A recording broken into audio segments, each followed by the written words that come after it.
Queiram agraciar com a salva de palmas nosso querido Heitor Freire. Boa noite, senhoras e senhores. Em nome do Movimento Direita Ceará e do Partido Social Cristão, nós iniciamos nesse momento o primeiro simpósio Direita na Terra da Luz, onde tivemos a satisfação de convidar alguns nomes da política. O Movimento Direita Ceará surgiu com os protestos pró-impeachment. Somos um grupo de direita conservadora e cristão, onde a identificação da corrupção foi o ápice central do nosso surgimento. Somos um movimento político e partidário. Temos grandes objetivos, como, por exemplo, divulgar o conservadorismo por todo o estado do Ceará, do Cariri ao litoral. O movimento Direita Ceará vem crescendo e criando forças, respeitando as crenças, agregando valores e valorizando a família. Estamos no Vila Galé com Jair Bolsonaro. Jair, mais uma vez em Fortaleza. Fale sobre esses próximos 2 anos do Brasil. O que é que você acha que vai acontecer? Olha, não atingimos ainda o ponto de inflexão. A economia não vai bem, não definimos ainda o futuro, quem é realmente o presidente da República. A Câmara, temos aí a renúncia do presidente. Estamos numa vida bastante conturbada politicamente falando. Agora, só estamos nessa situação porque a economia foi mal. Porque você, com recurso, né, você tem como contornar essas crises políticas. Agora, a questão da economia você não resolve de uma hora para outra, por melhor que seja um presidente que porventura assuma o governo de um país. Eu espero, peço a Deus que nos ajude, né, até buscarmos aí o ponto de inflexão e o Brasil começar a sair dessa crise que parece que não tem fim. E o que é que você pensa hoje do governo do Michel Temer? Eu não posso criticá-lo, tá ok? Qualquer um é melhor ou menos ruim do que a Dilma Rousseff do PT. Por enquanto, coisa que eu nunca fiz, né? Estou votando com ele na Câmara até o momento em que a Dilma receba realmente o cartão vermelho. Dali para frente eu volto a ser independente como sempre fui. E essas injustiças que estão jogando para cima de você, o que é que você pode falar? Olha, eles querem me tirar do tabuleiro político de 2018. O que o Supremo fez, me desculpa, não é porque me transformou em réu, não. Tudo aconteceu no Salão Verde e da tribuna da Câmara, discutindo uma proposta de emenda à Constituição sobre a redução da maioridade penal, tendo em vista um caso conhecido na época, né, caso Champinha, que estuprou e degolou uma menina. Tá, ok? E resolveu, o Supremo acolheu uma queixa-crime de uma deputada que sempre defendeu quem está à margem da lei. Lógico que agora eu fico sangrando, todo lugar que eu vou, eu sou réu em processo por apologia ao estupro. Logo eu, que sempre defendi as mulheres, não só com essas propostas, bem como temos projetos para agravar a pena para estupradores. Não, e no caso com ela, o seu papo foi assim, ela não merece ser estuprada, então você está protegendo ela. E mais ainda, né? Ela me chamou de estuprador quando perdeu a razão num debate. Ela me agrediu. Alguns falam que eu me excedi. A resposta minha foi muito maior do que a provocação, mas o Código Penal é bem claro quando diz de assunto semelhante a esse. Chama-se retorção. Você dá uma canelada em mim, eu dou cotovelada em você, e eu não vou responder por isso, né? Aí aconteceu exatamente o contrário. Infelizmente, o ministro Luiz Fux acolheu argumentações lobby do Conselho Nacional de Direitos Humanos para dar uma resposta ao estupro coletivo ocorrido no Rio de Janeiro. Me desculpa, não é porque eu sou réu, mas ele deu um tiro, no meu entender, na pessoa que mais defende as mulheres sobre esse tipo de crime dentro da Câmara dos Deputados. Agora, onde você chega no Brasil, em todos os lugares, é a multidão lhe defendendo. Se houver algum problema com a sua candidatura, lance seu filho. Primeiro que só um poderia ser candidato, um deles, né, que teria 35 anos até lá. Mas não seria a mesma coisa, apesar do meu filho ser muito melhor do que eu, que é motivo de orgulho para qualquer pai, o filho ser melhor do que ele. E essa multidão que me recebe até responde em parte a primeira indagação tua. Essas calúnias, a denúncia, o fato de eu ser réu no Supremo, eu estar no Conselho de Ética também, isso a população tem entendido que é uma perseguição, tendo em vista eu estar bem em pesquisas e ser uma ameaça àqueles, né, que sempre estiverem em rodízio na presidência da República. Gostaria de convidar nosso deputado federal, o mito, o Hoje, quando nós começamos a carreata, que não foi muito bem planejada, nós escutávamos em Fortaleza: quem é? Quem chegou? E a população mesmo respondia: o mito chegou! O mito está em Fortaleza! Bolsonaro, obrigado, de coração. Obrigado, Heitor.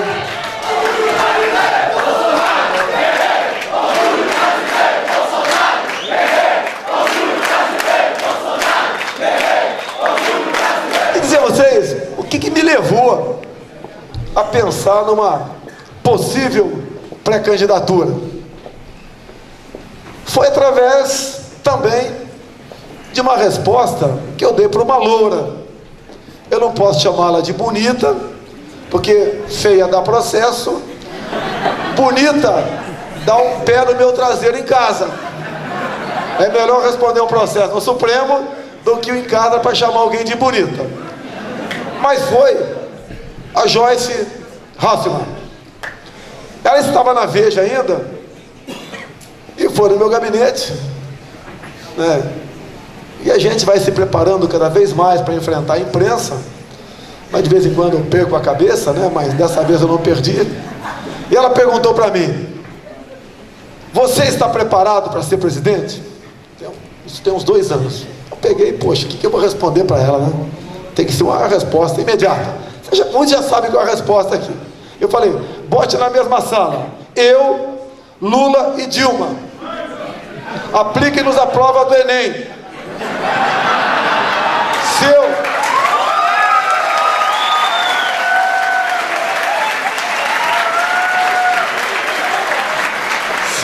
Se eu não tiver uma nota maior que os 2 juntos, não estou preparado.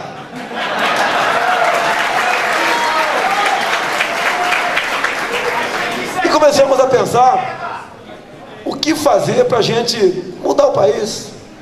Porque é comum nós ficarmos reclamando. É num botequim às vezes, é no campo de futebol, é em casa até brigando com a esposa, certo? É no serviço. Mas nós temos como tentar fazer alguma coisa. E eu vi logo depois também o Sapo Barbudo num vídeo onde ele falou o seguinte: Everaldo, é uma tranquilidade disputar a eleição nesse país, porque no Brasil não tem direita. Vão ter agora.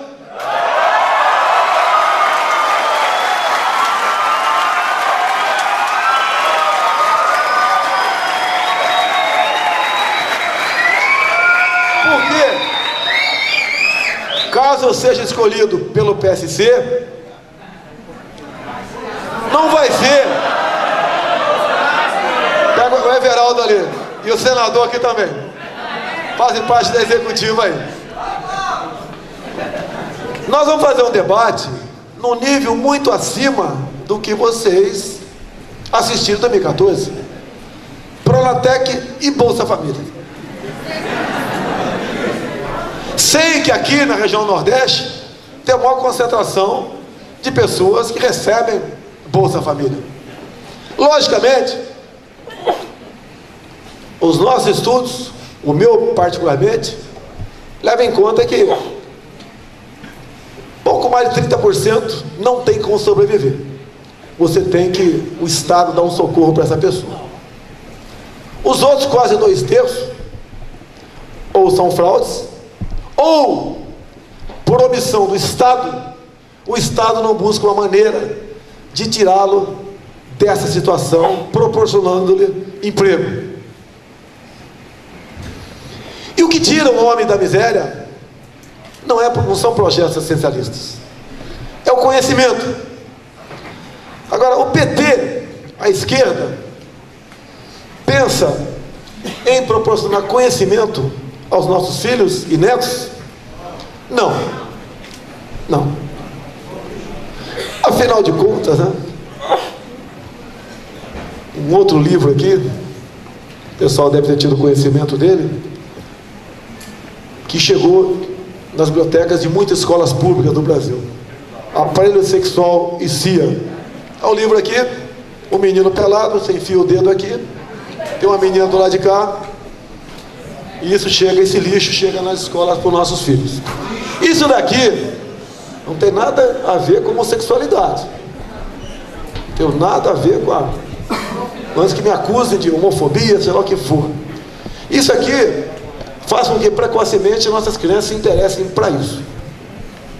Agora, vocês sabem o que é pedofilia? Eu não vou falar o nome da deputada aqui, mas ela integrou, ela foi secretária com status de Ministério de Direitos Humanos. No site dessa figura, na página oficial do Ministério dos Direitos Humanos, tinha um site lá chamado Humaniza Redes. E nesse site estava bem claro que pedofilia era mito. E você, policial militar, ao atender uma ocorrência em flagrante, onde encontrasse um homem abusando sexualmente de uma criança de 2, 3, 4, 5, 6 anos de idade, você deve levar esse cidadão não para a cadeia ou para uma delegacia, e sim para um hospital.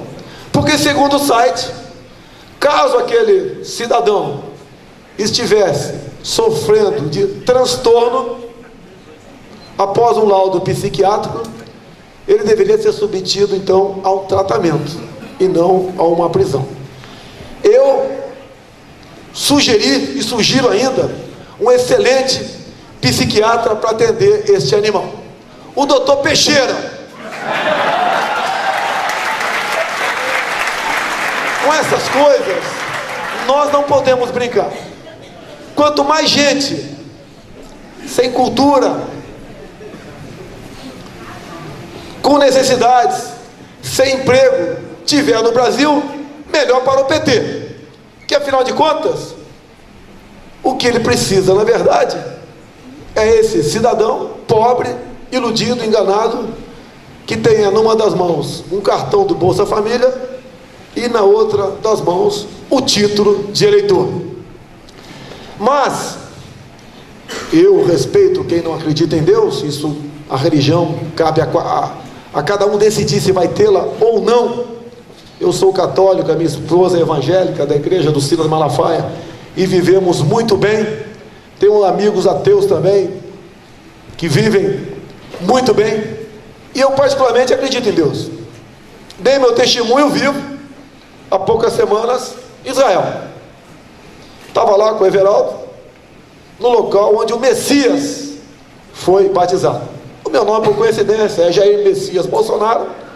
Fez nada melhor do que eu dar meu testemunho. É o que a Bíblia pede para nós.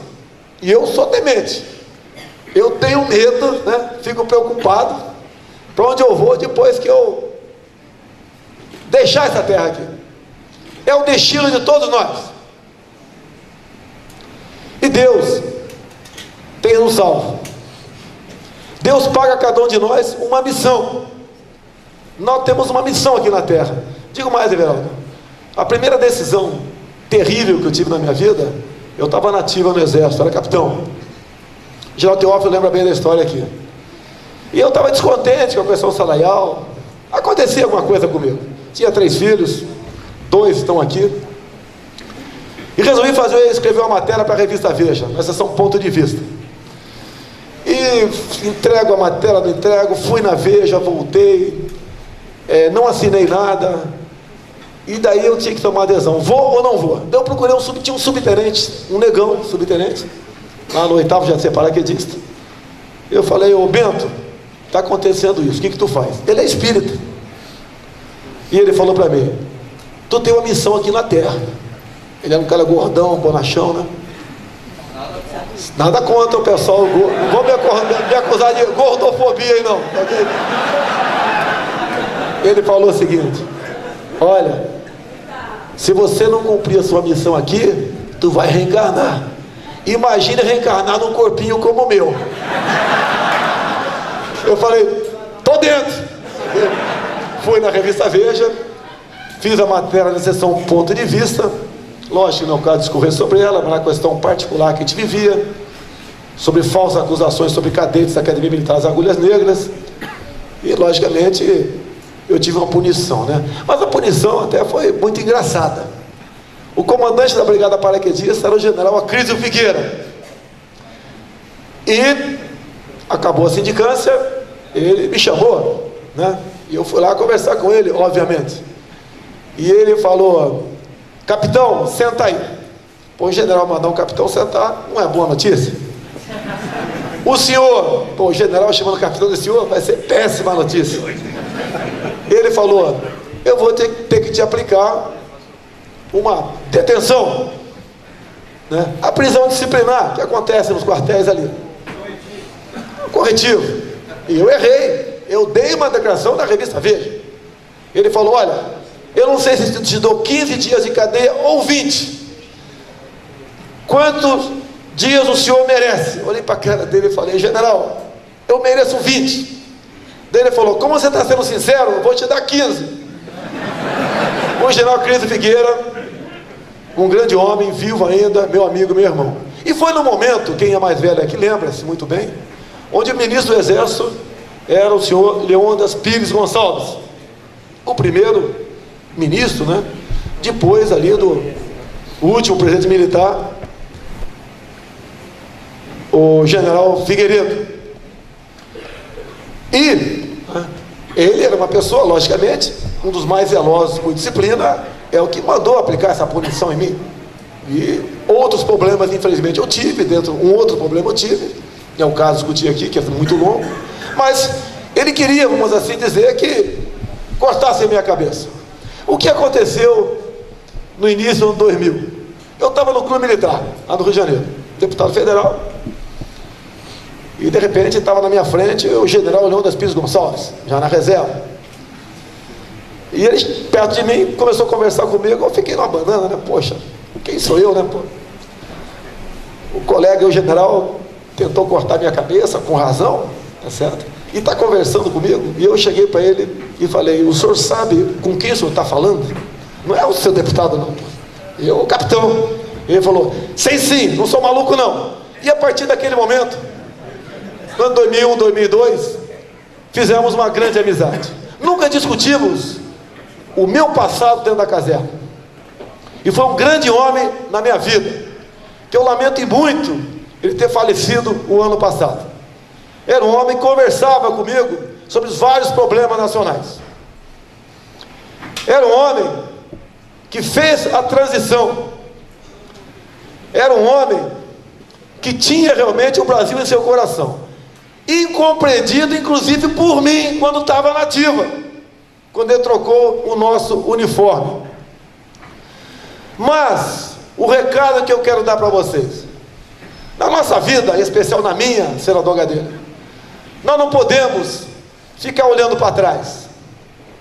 Não temos tempo para discutir o passado.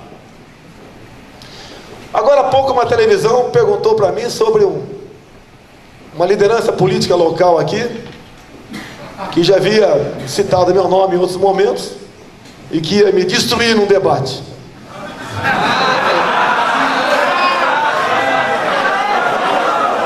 Olha, o que um bom político tem que destruir ou colaborar para que seja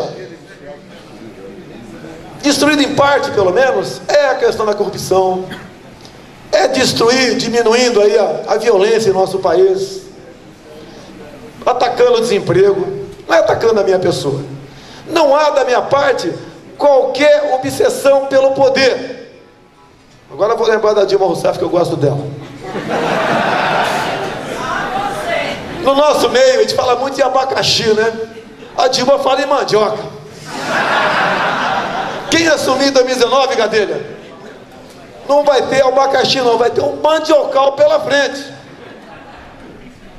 Imagine os problemas que nós temos no momento, que apesar de eu achar, ter convicção, caso o Temer continue, ele vai ajudar a dar uma certa arrumada no Brasil, mesmo assim os problemas serão enormes lá na frente.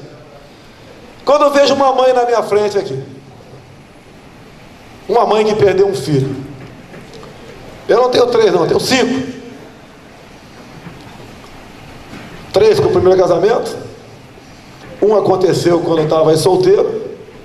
Aconteceu. Quando eu fui fazer o DNA do moleque, o cara do cartório perguntou: mas deputado? Eu falei: deputado não pode não, eu estou assumindo, pô. E a quinta, né, menina, eu dei uma relaxada e veio uma menina. Essa menina mudou a minha vida, mais do que o menino da Sarah Winter, ou tão quanto o menino da Sarah Winter. Um filho, uma filha, mexe em nossa vida. E eu olhando em casa para ela, muitas vezes, né, o que eu,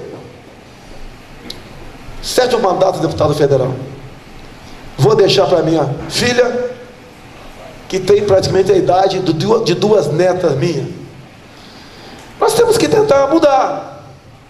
Alguns falavam: ô Everaldo, tu vem candidato a federal e a presidente, por exemplo, e perde, vai ficar sem mandato. Qual o problema? Eu já estou com 45 anos de serviço, sou da última turma do Congresso que tem direito à aposentadoria. Não são depois de 2 mandatos integral, não, né? Após o 2º mandato você tem proporcional, levando-se em conta a cota de 35 avos. Mas não vem ao caso isso aí. Não vem ao caso discutir questões menores. Eu quero fazer a minha parte. Eu não quero, depois de uma certa idade, a minha filha com 15, 20 ou 25 anos de idade, caso eu esteja vivo até lá, ela olhar para a minha cara e falar: papai, você tem uma história muito bonita, mas ficou no tico-tico no fubá dentro do Congresso Nacional. Nós temos como mudar. Como eu falei, e Lula e Dilma estão preparados ou não. Aqui, para quebrar o galho de Lula e Dilma, 99,9% que eu estou vendo na minha frente aqui, tem condições melhor de ser presidente do que esta dupla que já nos governou por 13 anos.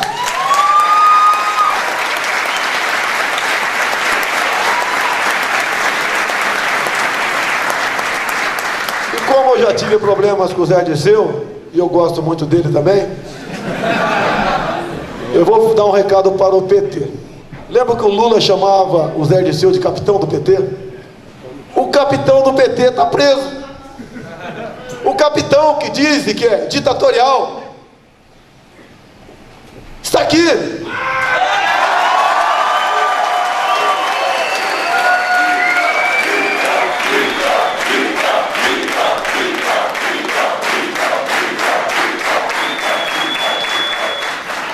Me acusam de tudo. Só não me acusam de...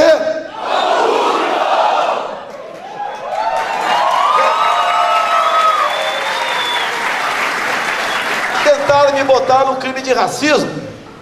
O caso do programa CQC foi arquivado, porque a fita bruta o Marcelo Tais não apresentou. Se tivesse apresentado, seria prova contra ele. Me botaram um tempo atrás aqui num crime ambiental. Só que os caras são tão idiotas. Chamar petista idiota é pleonasmo abusivo. Que me autuaram numa terça-feira, como se estivesse na Baía de Angra, quase no mesmo horário que eu meti o dedo no painel de votação na Câmara.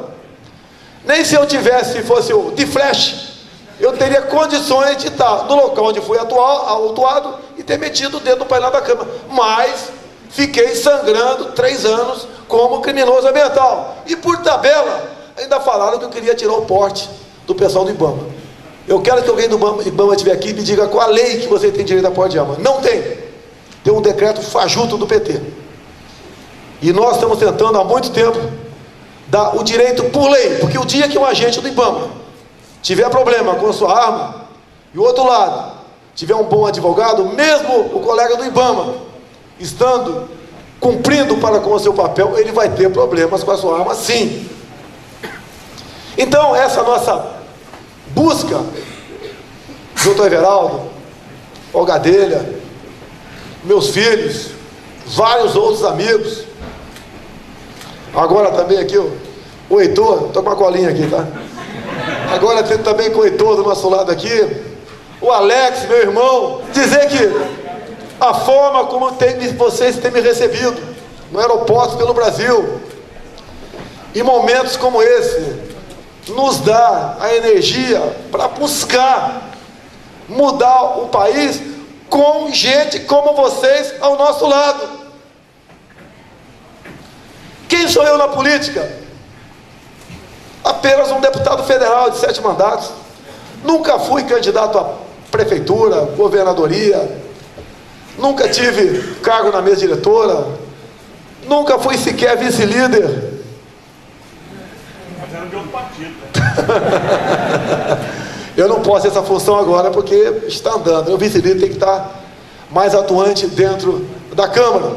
Temos o líder do nosso partido, o Marco Feliciano.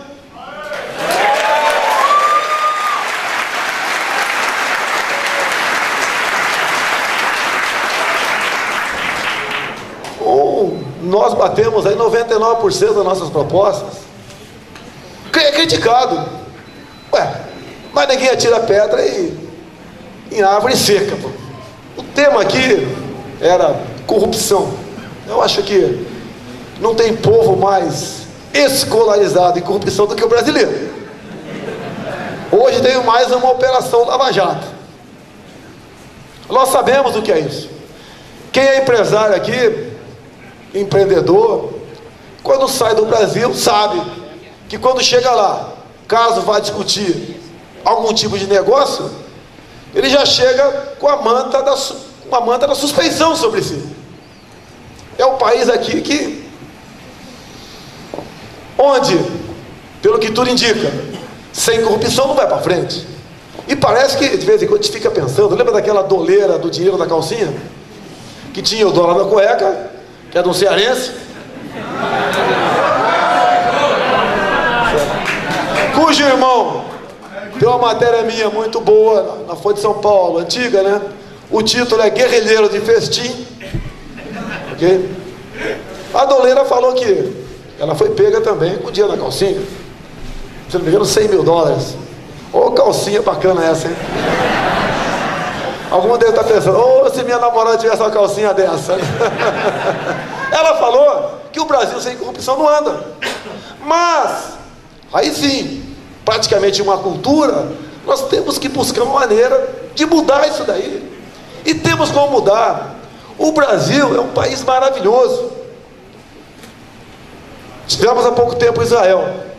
Eu conversando com o Everaldo, né? O que eles não têm e o que eles são. O que nós temos e não somos.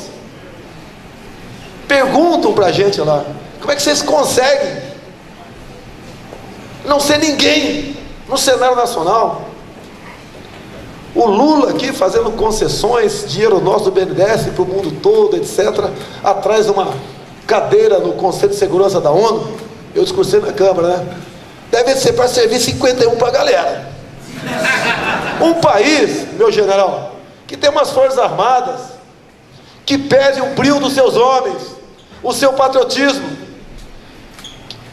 pese o seu valor, porque eles só são lembrados na hora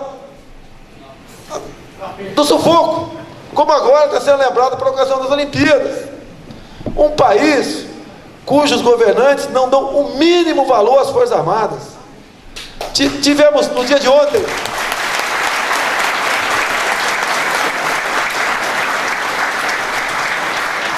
apresentou-se um nome para ser presidente da FUNAI, general de exército Peterné. O ministro da Justiça, qual é o nome dele? Alexandre de Moraes, vetou o nome dele. Porque ele botou no teu Facebook que defendeu o 31 de março um tempo atrás. Agora, o Alexandre de Moraes, aquele carequinha, né? Ele tinha que olhar no espelho e falar: eu fui advogado do PCC. Que moral eu tenho para falar que o general não pode ser presidente da FUNAI? Nós vamos mudar isso daí. Se um dia nós chegarmos lá, Everaldo, quem vai ser o ministro da Defesa? O general de 4 estrelas.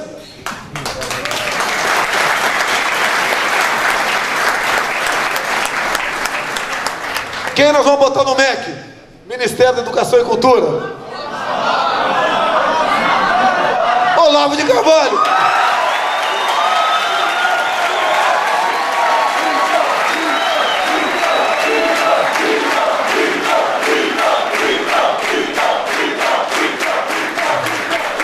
A Bia vai ser nossa secretária executiva. Nós temos bons nomes no nosso país, como aqui tem boas pessoas que são anônimas. Vamos cada um buscar uma maneira de aparecer lutando por um Brasil melhor. Temos como chegar lá. Eu conheci o Exército Brasileiro em 1970. Antes de 70, eu conheci Rubens Paiva. Esse que agora, ontem, deu um passo, um projeto para colocá-lo no livro dos heróis da pátria. E deixou para uma segunda votação, também herói da pátria, Carlos Marighella. É isso daí. Como mudaram aqui uma praça, 31 de março, botaram outro nome. Ok? E como é que eu conheci? Então, e também não conheci, mas ouvi os tiros do Lamarca no Dia das Mães de 1970, na cidade de Eldorado Paulista. Por que o Lamarca atirou na praça naquele 8 de maio? Porque longo da fazenda da família Paiva era a base de guerrilha do Lamarca. Ele passou na cidade, feriu 6 soldados da Força Pública, né? Hoje é a Polícia Militar, 2 pessoas, cidade pequenininha, conseguiu fugir, pegou como refém um tenente de 23 anos de idade, executou a coronhadas em cárcere privado, sem qualquer direito de defesa. Mas um detalhe: Lamarca pertencia ao VAR Palmares, Vanguarda Armada Revolucionária Palmares, integrante da VAR Palmares, Dilma Rousseff, integrante da VAR Palmares, Bete Mendes, aquela que acusou Brilhante Uso de torturador. Outras ações da VAR Palmares: carro-bomba, que matou o recruta. Temos recruta aqui? Deve ter algum recruta aqui. Alguém já foi recruta? Matou o recruta com carro-bomba no QG do Exército de São Paulo, o garoto Mário Cosel Filho. E tantas outras ações terroristas por parte dessas pessoas. E quando eu conheci o Exército em 1970, eu não sabia o que era macarrão no braço ou estrela no ombro. Um garotão, tinha 15 anos de idade. Um de verde. Eu conversava muito com ele sobre as características da região Mata do Vale do Ribeira, que o Exército ficou um tempo a mais lá, não porque eles tinham alguma esperança de encontrar o Lamarca lá. Pelo passado do tempo, passaram a ter a convicção que o Lamarca tinha ido embora. Mas tínhamos que resgatar o tenente Alberto Mendes Júnior, coisa que infelizmente só aconteceu alguns meses depois. O garoto com o crânio esfacelado, enterrado em cova rasa. E vale a pena um detalhe aqui: o Lamarca, junto com a sua quadrilha, resolveu avocar o Tribunal de Honra, porque naquele tempo eles executavam as pessoas com fuzilamento, e não poderiam fuzilar o tenente lá, que poderia despertar a atenção das forças de segurança. E resolveram então abrir uma exceção. Executaram a coronhadas aquele garoto. Imagine a senhora a dor dessa mãe. Não é diferente da dor da senhora. Foram 2 jovens que tombaram no serviço da pátria. Hoje são homenageados. Lá em Maricá, Rio de Janeiro, você lembra num vídeo lá, num grampo do prefeito Eduardo Paes, ele falando que Maricá é uma porcaria? Realmente, né? Não Maricá, mas o prefeito lá é um palavrão que eu não vou falar aqui. Acabou de inaugurar o Hospital Che Guevara e trouxe a filha do Che Guevara para ser homenageada. Eu comecei a lembrar aqui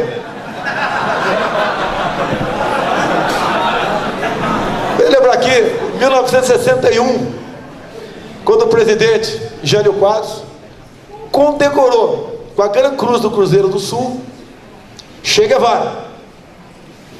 Então o 64 não começou em 64. Mudaram o nome aqui 31 de março. A data simbólica e verdadeira é 2 de abril, dia que o Congresso Nacional caçou o João Goulart. Que golpe é esse? Eu pergunto, se eu tivesse chance de ir à universidade aqui do Ceará, conversar com aqueles, até que dá para conversar, né? Com aqueles lá que hostilizaram o nosso querido Jorge Fontinelli. Cadê o Jorge? Ó, ele teve sangue muito frio para não reagir a todas aquelas provocações. Eu perguntaria para a molecada lá, pô, já que foi o golpe, quem foi o primeiro general que assumiu? Se falasse em Castelo Branco, eu ia perguntar quando? Duvido que alguém responderia 15 de abril de 1964. Porque ele foi eleito no dia 11 de abril, sob a proteção da Constituição de 1946. Infelizmente, né? Em 66, o Brasil vivendo uma normalidade, já se preparando até para entregar poder civil, veio a luta armada patrocinada pela esquerda em nosso país. O primeiro ato foi aquela bomba ali no aeroporto de Guararapes, onde perdeu a vida um almirante, um jornalista que a grande mídia não fala nele, só fala do Herzog, não fala do Regis. E daí então, e eles dizem inclusive, né, que eles entraram na luta armada por causa do AI-5. Só que não dá para mentir tanto assim. A luta armada começou efetivamente em 66. E o AI-5 é de 68, dezembro de 68. Mas é a luta do poder. A Bia aqui falou aqui no marxismo, falou aqui no grancismo, no fabianismo. É a maneira de chegar ao poder, enganando, disseminando entre nós a luta de classe. Branco contra negro. Ah, temos uma dívida histórica com os negros, não sei o que, não sei o que, não sei o que. Vocês acham justo a minha filha ser cotista? Mas vai ser. O meu sogro é o Paulo Negão. Eu não gosto do Negão, eu gosto da filha dele. Brincadeira, eu sou apaixonado pelo meu sogro. Então, nós somos uma raça só. Quando eu estive na Paraíba há pouco tempo, numa emissora de televisão, entrou esse assunto de cotas, né? Porque eles me rotulam como racista. Aquele caso Preta Gil, o caso de cotas também. E eu falei o seguinte, né? O afrodescendente é um povo sofrido? Depende, né? O Neymar não é. Alguém acha que se ele tivesse meu futebol, teria namorado a Bruna Marquezine? Não teria. Agora, eu perguntei na rádio lá, na televisão, e o nordestino é sofrido ou não? Porque a imagem que nós temos lá no Sudeste é o povo sofrido. Essa é a nossa imagem. Quando se fala em porteira de prédio, me desculpe, mas se lembra logo do nordestino. Isso é o que acontece lá. Outro político não falaria aqui porque é politicamente incorreto tocar nesse assunto. E eu fiz o seguinte questionamento. Imagine um afrodescendente e um paraibano no mesmo prédio, ganhando o mesmo salário, com filhos da mesma idade, prestam um concurso público, que agora a cota não é só para universidades não, é para concurso público também. O filho do afrodescendente tira 8, o filho do paraibano tira 10. O afrodescendente ganha o serviço, o paraibano não. Isso é justo? Isso chama-se luta de classe. Jogar branco contra negro. Como o jornalista Limar Franco, final do ano passado, botou na página 2 do Globo a minha plataforma na cabeça dele, entre outras coisas, perseguir nordestinos. Tanto é que em março vim com meu sogro para cá e tive a surpresa, né, que ninguém tocou nesse assunto. Eu pensei que fosse começar a ser metralhado. Aí persegui nordestino. Aí persegui para quê? São Paulo tem 40% nordestino. Rio de Janeiro não sei, mas deve ter uns 20% no mínimo lá. Rio das Pedras tem 90% nordestino, do lado da Barra da Tijuca. De vez em quando eu vou lá comer uma carne de sol e aquela manteiga de garrafa. É isso mesmo, né? Luta de classe como? Homo contra hétero. Alguém sabe se eu sou homossexual ou não? Alguém sabe? Tem certeza? Bota a mão no fogo. Ninguém tem nada a ver com a minha vida, a minha opção sexual.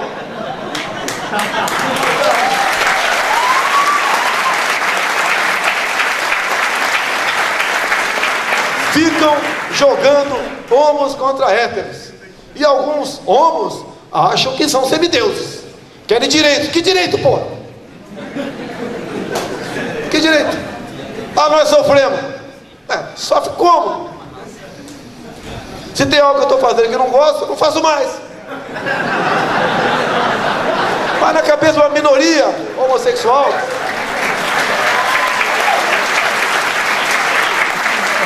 mas fico metendo na cabeça de uma minoria homossexual que tem que aprovar aquele tal, né?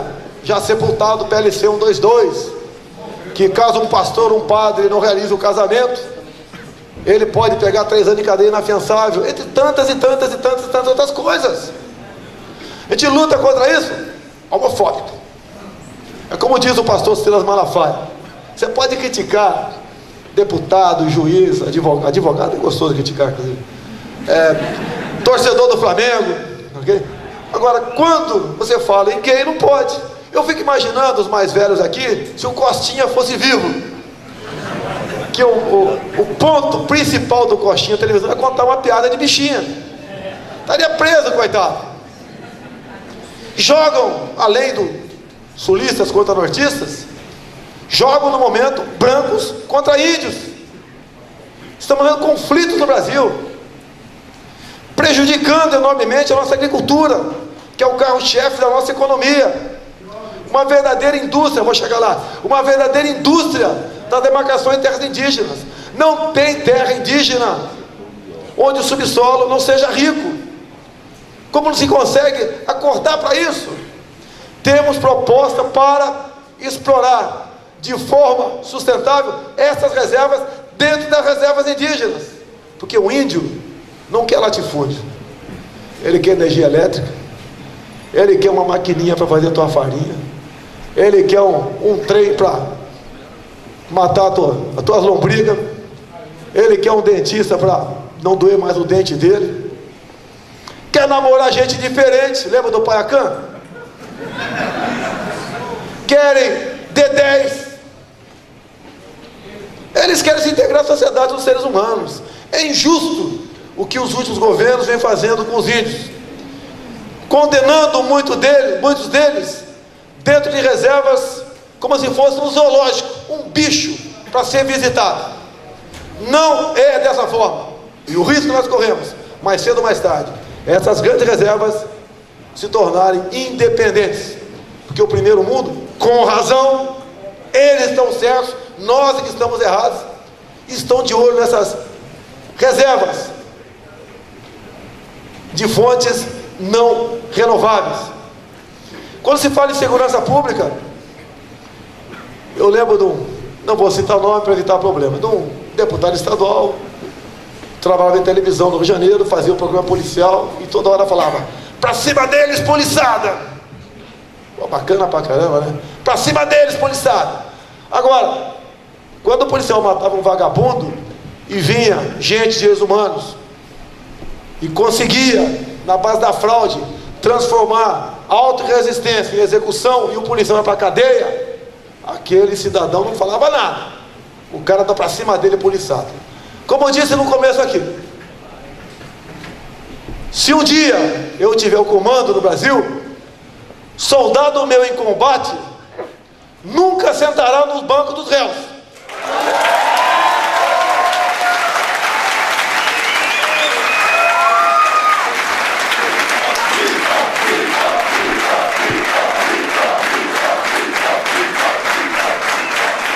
A minha formação militar tem meia dúzia num canto, um é responsável. Que seja recruta. Mesma data de praça, o mais antigo é o responsável. Nós somos responsáveis.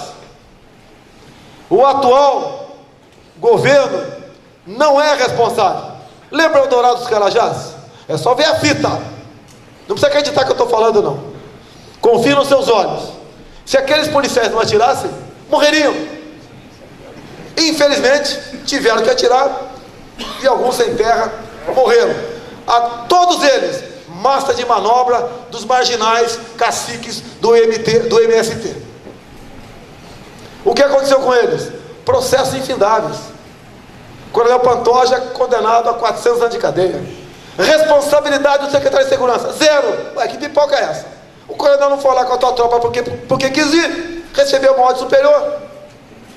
Governador do estado, responsabilidade, nada. Quem dá missão, dá os meios e é responsável por ela. O policial militar, o nosso colega das Forças Armadas, são homens a serviço da lei para, se preciso for, fazer uso da força. Porque nós assistimos cada vez mais, no Rio de Janeiro, em especial, militares executados. A média no Rio são 4 por semana. Aqui foram 3 aqui Xadá. Pessoal com fuzil, eu fiquei sabendo aqui. 31 nos últimos 18 meses. Esse número tem que diminuir e se aproximar do zero. Como fazer isso aí? Retaguarda jurídica. Ele vai cumprir a missão? Vai. Vai levar tiro, não vai revidar? Não, o que é isso? Havendo qualquer problema, ele pode até responder, mas não vai ser condenado. Que a satisfação que a canalhada da minha classe política, quando está no executivo, dá para a sociedade aprendendo o policial. Resolveu o problema. Não pode ser assim. Não é apenas o policial que perde a sua vida. Quantos inocentes perdem suas vidas nas mãos desses bandidos? Lá no Rio de Janeiro, o que é comum, converso muito com o policial militar. O que eles fazem? Tiver um problema, não interfere. Porque se interferir, ele vai ter problema. E eles sabem, se atirar, vão para a cadeia. Se não atirar, vai para o cemitério. E o policial militar é a polícia militar, né? É a última instituição que segura o tudo que há de errado numa administração. Quando não há emprego, muitos vão para a violência, vão para praticar furtos, roubos, etc. E a responsabilidade não é do policial, é de quem está governando, como quebraram o meu estado agora. Um estado que tinha suas receitas como o Ceará tem, e por fora tinha mais 9 bilhões de royalties do petróleo. Conseguiram quebrar o estado rico, que inclusive não tem turismo, como vocês devem ter problema também aqui, de um turismo insuficiente perto do que vocês têm de bom para mostrar. Por quê? Por causa da insegurança. Com todo respeito, quem quer ir ficar em Copacabana lá 15 dias de graça até, vai pensar 2 vezes. À noite ali é uma prostituição. Há poucos meses mataram a facadas uma turista argentina de biquíni na praia. O que tinha que ser feito com aqueles caras? Sabemos o que não é feito. Se o policial mata os 2 caras naquele momento, ele estava com uma faca apenas, podia dar um tiro na perna, como esse policial agora do Rio Grande do Sul fez, deu um tiro na perna do vagabundo e ficou tentando negociar. O vagabundo, o outro, pegou a arma no carro e fuzilou o nosso colega da brigada militar. Isso eu falo em retaguarda jurídica. Ele tem que, não obedeceu, faz o seu serviço. E caso o Congresso não aprove isso, nós vamos jogar a sociedade contra o Congresso.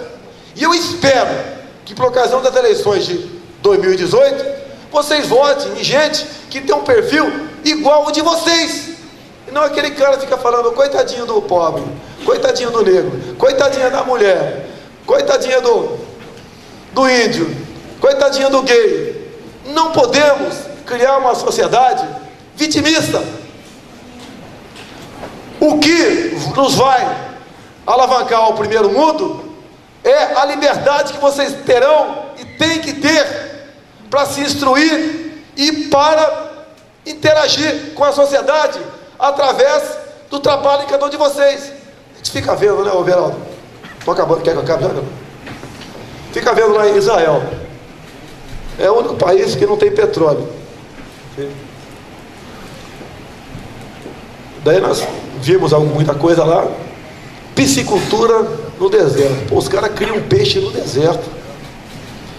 E o peixe que eles dão uma atenção lá é o peixe que o político brasileiro adora. É o robalo. Poxa, como é que eles podem criar peixe no deserto? Tirando água de aquíferos? Como pode não ter água potável e exportar água doce para a Jordânia? Como pode um país em cima de pedra e areia ter uma agricultura que, além da garantia alimentar do seu país, eles exportam para a Europa? Conversando, logicamente, não deram todas as informações, mas o ministro da agricultura dele dizer que nós temos o botão do transgênico. Isso mesmo? Temos o botão do transgênico. Aqui no Brasil a gente vê aqueles caras falando: esse documento, essa comida aí, o feijão é transgênico, eu não quero. E tomando Coca-Cola. Não sabe a forma da Coca-Cola e está reclamando. Agora, por que Israel já tem o botão do transgênico? Eles podem, de hoje para amanhã, botar na agricultura essa tecnologia. E por que eles investiram nisso? É muito simples. Em 2011 tínhamos 7 bilhões de habitantes no mundo. 2011. 2025 devemos ter 8 bilhões de habitantes no mundo. No espaço de 14 anos, mais 1 bilhão de habitantes. O nosso Brasil aqui, tirando os mortos, né, nós crescemos em torno de 2,5 milhões de habitantes por ano. O número eu tiro do serviço militar obrigatório, não é do IBGE, não. E nós sabemos quantos homens, garotos se alistam todos os anos. Só multiplicar por 2, temos aí a quantidade de pessoas, né, que habitam a mais o nosso Brasil. Para suprir necessidade alimentar dessa quantidade enorme de pessoas no mundo, foi ter que, mais cedo ou mais tarde, por falta de uma política de planejamento familiar, investir no transgênico. E já estão na nossa frente. Entre morrer de fome e comer uma espiga de milho transgênica, nós vamos comer a espiga de milho. Agora, pode um país como o nosso, acredite se quiser, não ter como garantir a nossa soberania alimentar? Falta feijão, né? O que acontece? 75% da área agricultável do Brasil depende de potássio. E nós somos 100% dependentes do potássio da Rússia. Tem potássio no Brasil? Tem. Mas não pode explorar por quê? Foi demarcado na foz do Rio Madeira uma grande área indígena. E como se não bastasse isso, o governo às vezes diz que quer explorar algo onde não tem reserva indígena e depende de licença ambiental, que o ministro do Meio Ambiente, indicado pelo governo, não dá a devida licença. Meu Deus do céu, vamos botar um cara nosso lá, resolve esse problema rapidamente. Não podemos ficar dependentes assim de países, seja lá qual for, como por exemplo a Rússia, do nosso querido Putin. Se ele lá resolver não mais exportar ou diminuir a exportação de potássio para nós, ou aumentar o preço do mesmo, a nossa locomotiva da economia vai para o precipício. Como nós viveremos aqui? Rio Grande do Sul quebrou, Rio de Janeiro quebrado, Espírito Santo está afundando. Com toda certeza outros estados estão no mesmo caminho, que a máquina, a roda da economia não roda. Herança dessa turma que esteve aí praticando o populismo. É bolsa isso, é bolsa aquilo. Lá no Rio tinha café da manhã na estrada de ferro. Lá na estação de trem estava lá, café da manhã, 50 centavos. Vamos pagar do preço agora. Tudo tem o seu preço. Se nós nos aproximarmos de países como citei Israel aqui agora, entre outros, Coreia do Sul, Estados Unidos, entre outros, nós não podemos sequer sonhar e sermos alguém no futuro. Falar em Nióbio aqui para encerrando. Médico cubano está convidado aqui para 1º de janeiro de 2019 para mandar os cubanos de volta.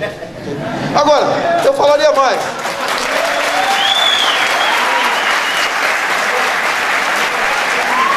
Eu deixaria o cubano aqui desde que ele aceitasse 3 coisas muito simples. Primeiro, fazer o revalida. Vamos saber se o cara é médico ou é um agente ou militar cubano. Como nós temos certeza que tem muita gente nesse sentido. Outra coisa, em vez de ganhar 2 mil por mês, vai ganhar 10. Os 8 mil de cada um que vai para Fidel Castro todo mês, não vai mais. E o terceiro, poder trazer a família para cá. Não vai ficar nenhum. O barbudo vai mandar todo mundo de volta. E o cara vai voltar. Porque o cara que está aqui, o homem que está aqui, a esposa e filhos estão reféns lá em Cuba. Ou a mulher que está aqui, o marido e filho está refém lá em Cuba. Vai voltar todo mundo. E essa quadrilha da esquerda fala em direitos humanos. Como são tratados os cubanos? Nióbio, está previsto, pode ser que eu não vá, porque pode ser que haja na quinta-feira de semana que vem eleições para a presidência da Câmara. Voltou para terça? Então, se Deus quiser, terça-feira a gente mata essa charada aí, elege um presidente. Vou votar naquele que tiver na chapa de oposição ao PT. Não quero nem saber quem é, ok? Então, está previsto irmos para Araxá.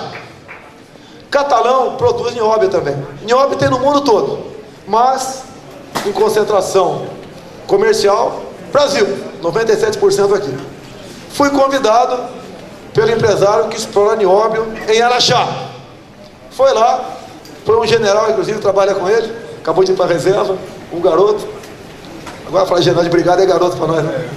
Foi falar comigo, a minha turma são generais de exército, e falou do interesse do dono da empresa que explora nióbio em Araxá em mostrar 99% do nióbio, que para todos nós, para mim, é um tabu. Daí ele falou, entre outras coisas, eu queria mostrar para vocês que hoje no mundo já está em fase final da fabricação de vidro inteligente. Eu já ouvi muita coisa sobre inteligência virtual, inteligência etc, mas vidro inteligente não. Segundo ele, de acordo com a concentração de nióbio no vidro, ele automaticamente filtra quanto de luz ou de calor entra no ambiente. Imagine a economia de energia elétrica, onde se colocar esse vidro, onde as áreas que porventura tem um vidro, seja instalado o vidro inteligente. Entre tantas outras coisas, você nem imagina. Pô, eu confesso, para mim, vidro inteligente já me derrubou. Imagine as outras coisas. Então nós temos a matéria-prima para nos colocar no primeiro mundo da tecnologia. Eu não sei quem é esse dono da empresa lá. Ele tem a minha idade, é muito velho, se é novo, não sei. Mas me surpreendeu o convite disso daí. Mas por que eu e não outro parlamentar?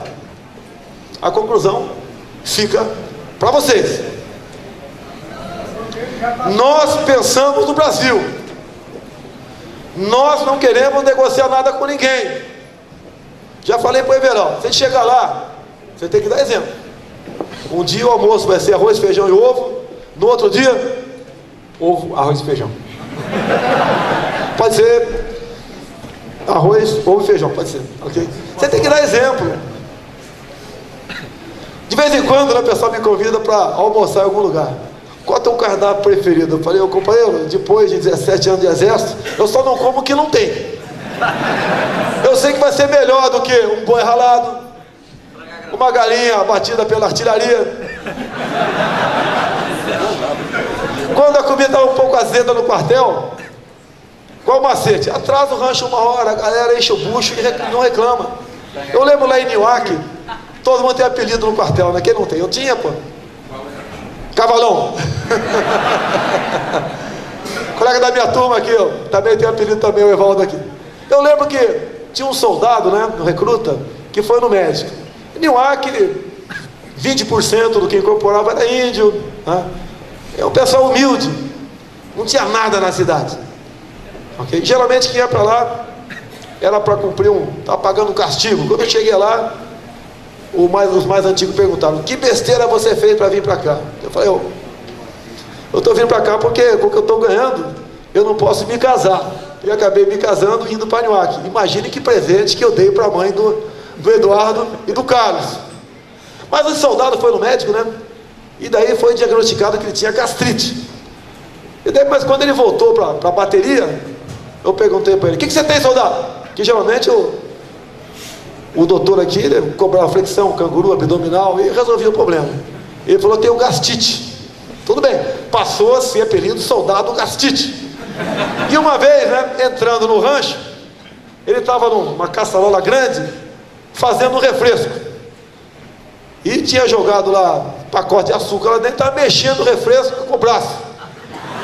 A cabelada do braço no meio do refresco. Eu falei para ele: ô gastite, o que é isso, gastite? Ele falou: tenente, não tem colher. Eu falei: então mexe com o pé. É a nossa vida. Sinceridade. Não estou vendendo ilusão. Entendo como uma missão. As coisas acontecem na nossa vida. Quando eu resolvi vir candidato a vereador no Rio de Janeiro, meu pai veio lá do interior de São Paulo, que era dentista prático, queria dar um couro em mim. Você não vai ser candidato a vereador, você vai ficar no exército porque você vai ser presidente da república. É o que ele falou naquele tempo. Ele errou.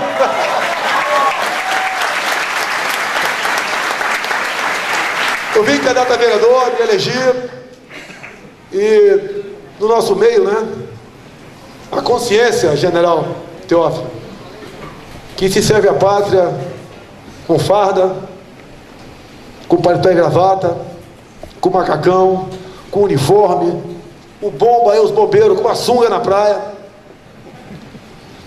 alguns ali com a colher de cozinheiro na mão, fazendo um trabalho bem feito.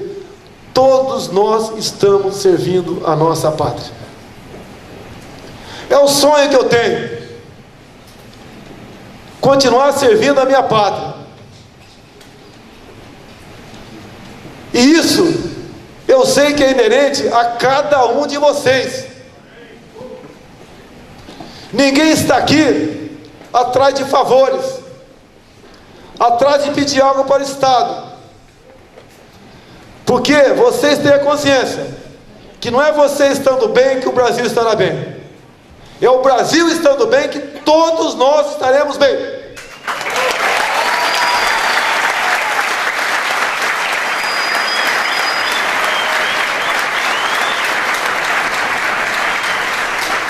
Indo para os finalmente. Muito obrigado pela acolhida. Muito obrigado. Posso falar mais uma hora aqui? O presidente de verdade ali está pedindo para a gente encerrar. Mas dizer a vocês, jamais sonhei em chegar onde cheguei. Quando passei no concurso da Escola Preparatória de Cadeia do Exército, quase morri de tanta emoção. E a vida vai nos reservando coisas que a gente não imagina. Quando me elegi vereador no Rio de Janeiro, 2 semanas depois tivemos o resultado, que era aquela contagem manual, né? Eu tinha uma moto Yamaha 180. Na Avenida Brasil, eu desci o cacete, abri tudo. E, poxa, uma loucura que eu fiz, né? Pegou uns 100 e poucos por hora, não pegava mais do que isso. Não esperava chegar onde cheguei. Abandonei a motocicleta. Não é por ser deputado apenas, né, que posso, logicamente, sofrer um atentado. É pela insegurança. Eu sonho em ver o Brasil melhor para todos nós. Ato contínuo, me elegi deputado federal. Caramba, que trem é esse, pô? Cheguei em Brasília e o primeiro sentimento meu foi: o que eu estou fazendo aqui? Eu não sei de nada. Mas começa a ver pessoas do teu lado. E você vê que todos nós temos potencial para evoluir. Todos, sem exceção. Sem precisar de favores do Estado. Sem precisar que irmãos nossos fiquem para trás para nós passarmos avante. por ter nascido num local, por ter uma cor da pele diferente, por ter estudado em tal escola e não noutra. Nós temos esse potencial. Eu fiquei muito triste, né? Mas não surpreso, quando em fevereiro, o resultado do PISA, que é um programa internacional de avaliação de estudantes, em 65 países, pegou a garotada da faixa etária de 15 anos e aplicou prova para eles.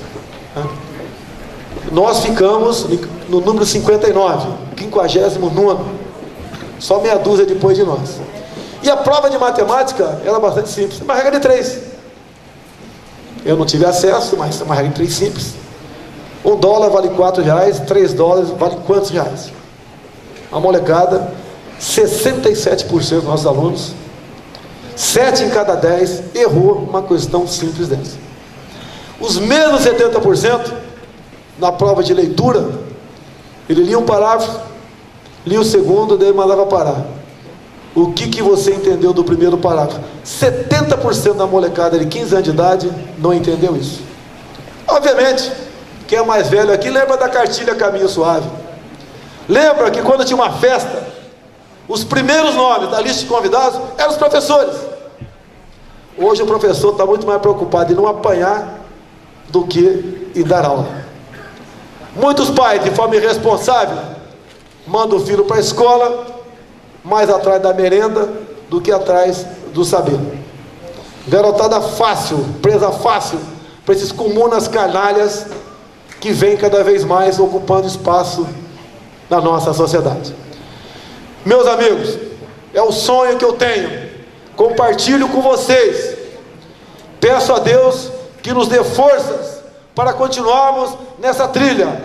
Não vim aqui desafiar ou brigar com qualquer que seja o político. Estou de braços abertos para conversar com todo mundo. Que Deus ilumine a todos nós, para que possamos ter umas eleições limpas em 2018. Ainda mais, depois, a emenda nossa, teremos o voto impresso, para